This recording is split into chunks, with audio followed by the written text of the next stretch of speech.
behind the two pilots.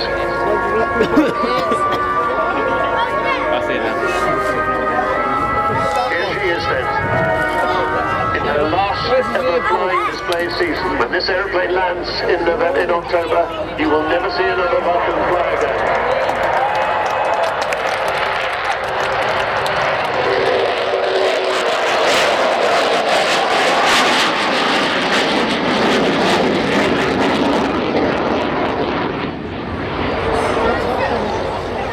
Starting at about 160 knots, 184 miles an hour, and accelerating up to 300 knots.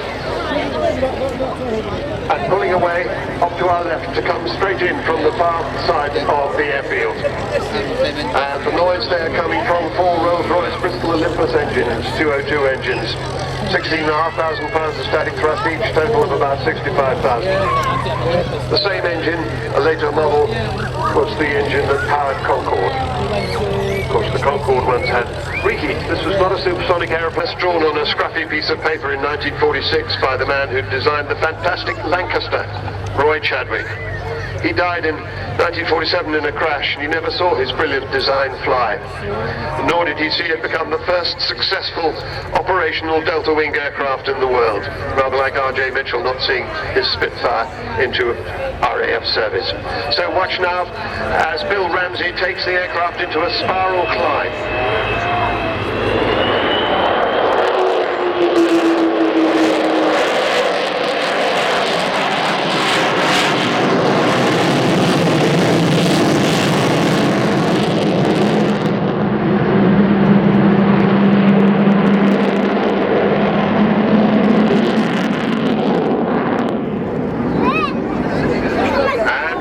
The famous Vulcan howl. There are different explanations for how that happens. The easiest is that people say it's a bit like blowing over the top of a Coke bottle. You've got 2 engines on each side with a single intake, and under certain conditions you get that wonderful whistling sound.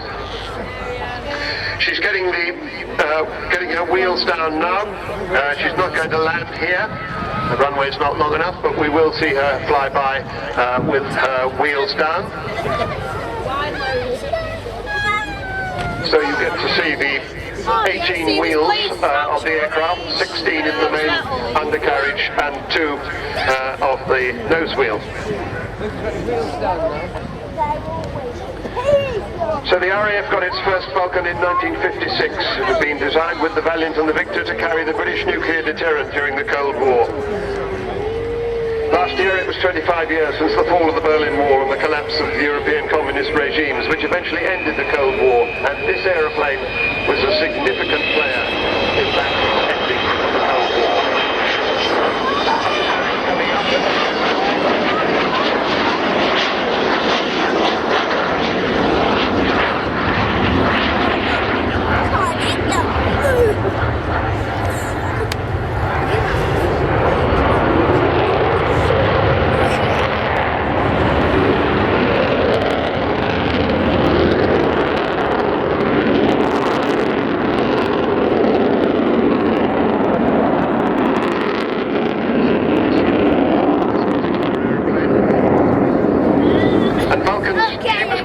after Vulcans virtually went out of service as part of the Vulcan display flight, because then, as now, everybody loved her so much they wanted her to keep on flying as a display aircraft. And she finally retired from the RAF in 1993.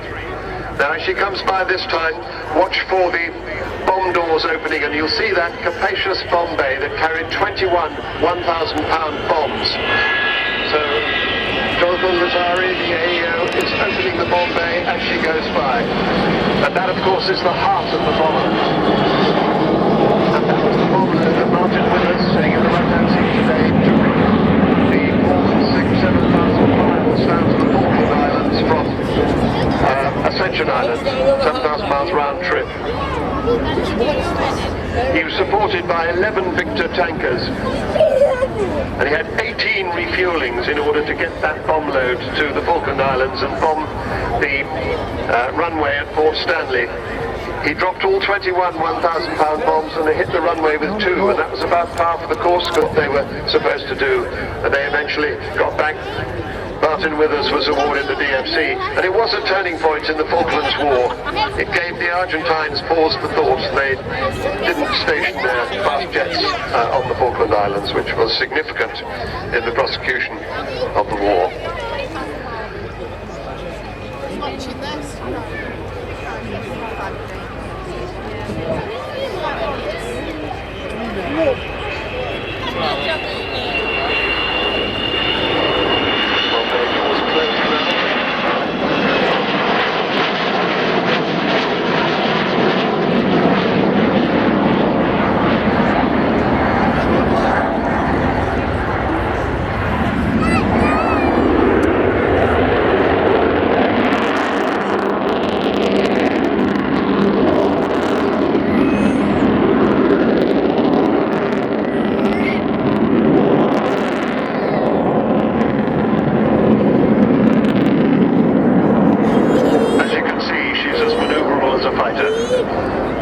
After she left the RAF, nobody thought we'd ever see a Vulcan fly again.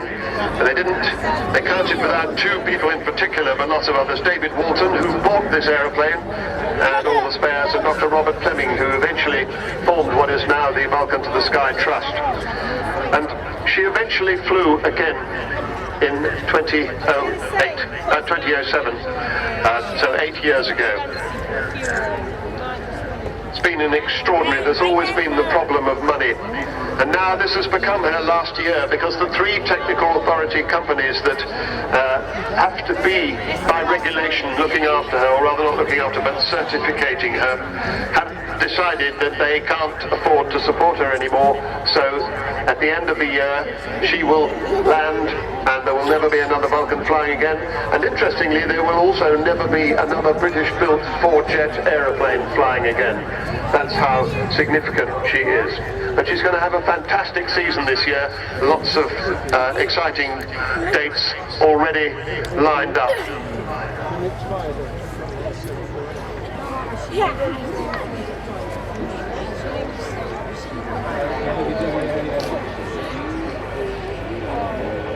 See, she can whisper by when she's not making lots of noise.